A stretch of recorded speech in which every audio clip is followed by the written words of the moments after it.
The Joe Sacco era begins, and the Boston Bruins win 1-0 over the struggling Utah Hockey Club at home. Korpisalo gets a shutout, Elias Lindholm gets a power play goal, and Mark Kastelic likes to punch people in the face. So buckle up, Bruins fans. I'm here to give you the latest info on your beloved Boston Bruins. If you've been liking my Bruins content, please leave me a like and subscribe. If you've already done so, thank you, and let's get into it.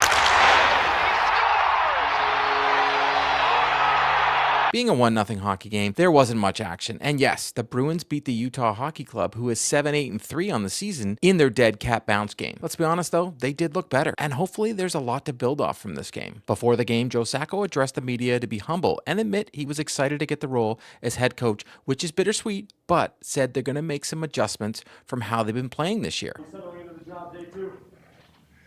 Better. I think obviously things start to settle down a little bit for you, and today was a good day for our group. I thought we had a good pre-scout this morning, get the guys ready for the team that we're facing tonight, and I thought that they were receptive in the morning skate. It was a quick skate. It was really just to get our legs out there, execute some plays that we wanted to try to work on, and get them off and save most of their energy for tonight.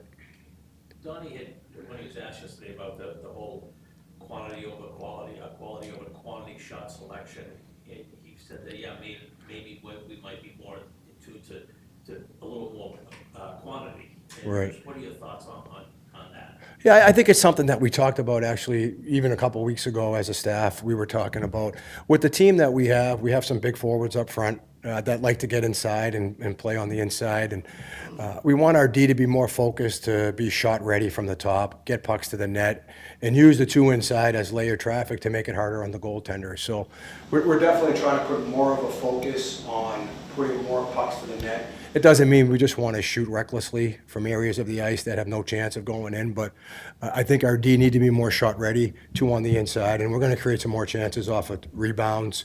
Like I said, we have some big guys up front that can create a lot of space in front of the goaltender. Is that a hard transition to get those guys? I don't think so. No, I believe that we have D that want to shoot. It's just a matter of getting them shot ready. For us, it's a matter of getting them shot ready, be prepared to know that you're going to have two on the inside. You're going to be able to take away the goaltender's eyes, so it's not a big switch.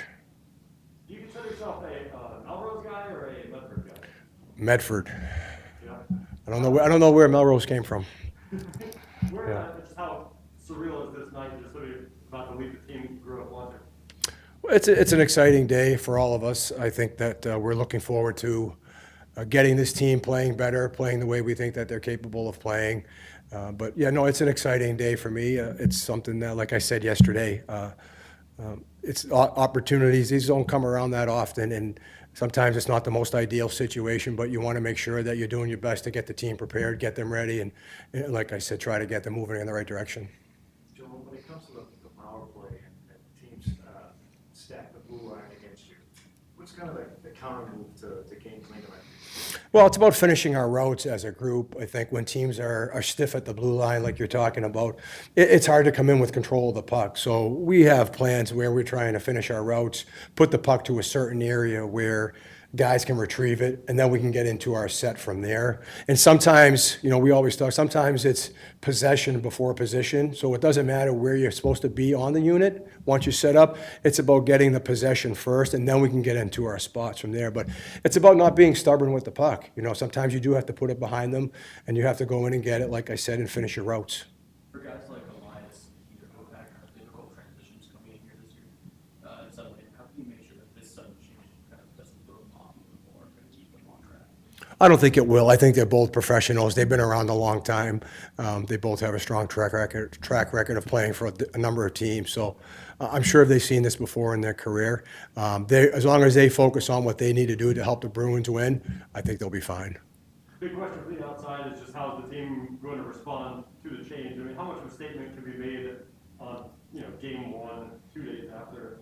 I don't know the answer to that. I'm hoping that obviously we play with, like I said yesterday, that we play with some energy and we have some passion and desperation in our game. That to me is the most telling sign right there, is the energy level that we can play with. Sure, we're going to make some tweaks and we're changing a couple of things here and there with our structure.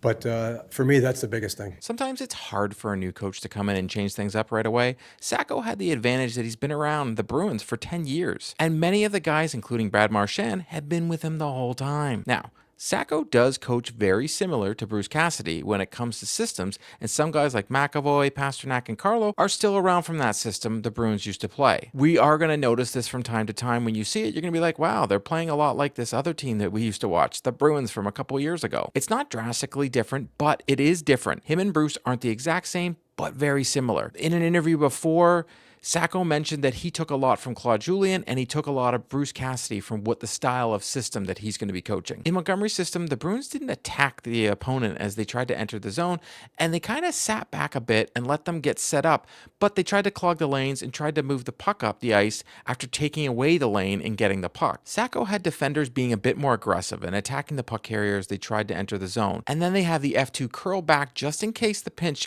got the defender caught. This was something very subtle that I noticed that the Bruins did, and it was working and causing turnovers and poor entries from Utah when the Bruins executed it properly. Zadorov had one of his best games as a Bruin and didn't look as slow as he had in previous games. He wasn't getting beat on the outside, and he was not chasing forwards around the zone. He used his body to separate players from the puck and was only doing so to get the puck. In previous games, it looked like he was trying to lay out these huge hits, but he was always missing. And then when he did lay out the huge hit, it was for all for naught. It's not like the Bruins received the puck out. For me, this is something he can build from. And when they look at the tape tomorrow, he can be shown what he did right, instead of what probably he's been mostly seeing as what he's been doing wrong. Zadorov ended the night with 5 hits and no penalties. I know, I was just as shocked as you. The Bruins came out of the game flying in the first period and did something that Sacco mentioned before the game, which was get behind the Utah defenders and be first on the puck in the corners. It's something they haven't done all year for some reason, but we were able to execute it tonight. Utah is one of the most penalized teams in the league behind the Boston Bruins, and was no different tonight, putting the Bruins on the power play early and often. The power play looked to have more puck movement tonight and didn't score in the first period, but generated a lot of chances and had some great looks. It was the most puck movement we'd seen out of this power play this year. McAvoy didn't even look lost as the quarterback, and they looked to simplify their game. Merkulov had some shifts on PP1, but fanned on a shot when he had a great chance, and then once passed instead of driving the net when he had the open lane, and he was bumped to second PP in the second. If it wasn't for Utah's goalie Vermelka, it would have been 3-0 after one period. Boston outshot Utah in the first period 15-5, and Korpisalo saw the puck all night and protected the front of the net. Mark Kastelic was an animal tonight, and fought Bertuzzo not once but twice. Once in the first and again in the second. Both times he laid out a huge hit, and Bertuzzo wasn't a fan, but Kastelic answered the bell without hesitation. In the second period, the Bruins didn't hold back and didn't take the foot off the gas at all. They continued their strong forecheck, drawing penalties, and you knew it was just a matter of time before the power play finally got one. You actually got the sense this game that they could score if they just saw Vermelka. They get a power play, and again, they have a fantastic puck movement, and Lindholm parks his butt in front of the net and corrals a loose puck and tucks it home to get off the schneid and put the Bruins up 1-0. Not only does Lindholm get the monkey off his back, but he does so on the power play for the Bruins, who desperately needed a goal there. The Bruins were the better team tonight and kind of deserved that goal. Korpisalo stood tall in the second, making sure not to give Utah anything, as he did a very good job of controlling his rebounds and freezing the puck when needed. Utah didn't really test him too often, but he was there for the task when he was called upon. Bruins defenders did a very good job of not backing into him, letting him see the puck, and making smarter decisions to get the puck out of the zone and not playing tired. I thought Mason Lohrei played a very good game tonight, as well as Charlie McAvoy, as they both made passes with purpose, except for one giveaway early in the game by Lohrei, but he settled down as the game went on. I didn't see the Bruins defense running around like we haven't seen in previous games, and they did a good job of pushing Utah to the outside and not letting drive to the net. Bruins defense has pretty much been letting us down all year, and they kind of were the star tonight. Brad Marchand had some energy as well tonight and put his money where his mouth is, as he was one of the players like McAvoy who took full responsibility for Montgomery being fired and said they need to be better. And they were. I even saw Marchand trying to line up a couple big hits, which was nice to see. In the first game of the Sacco era, it was nice to see a win and a better team game, even though it was against the struggling Utah team. They just played a struggling Columbus team and got embarrassed in their own barn, so they needed this win. It was a team defensive win for the Boston Bruins, which we used to get back in the day. It's going to take a good 9 games for Sacco's system to see its full potential, but you could see a couple tweaks he spoke about before the game. It played to the Bruins' advantage that they could adapt to some of the changes right away because the leadership core had played a similar system in the past. It even allowed David Pasternak to have more open ice, and we saw him driving to the net and taking more chances, trying to go on the outside on defenders. It's only one game, but it looked a lot better than what we've seen in the past couple weeks. So I'm going to take the win and be happy. I want to hear from you though.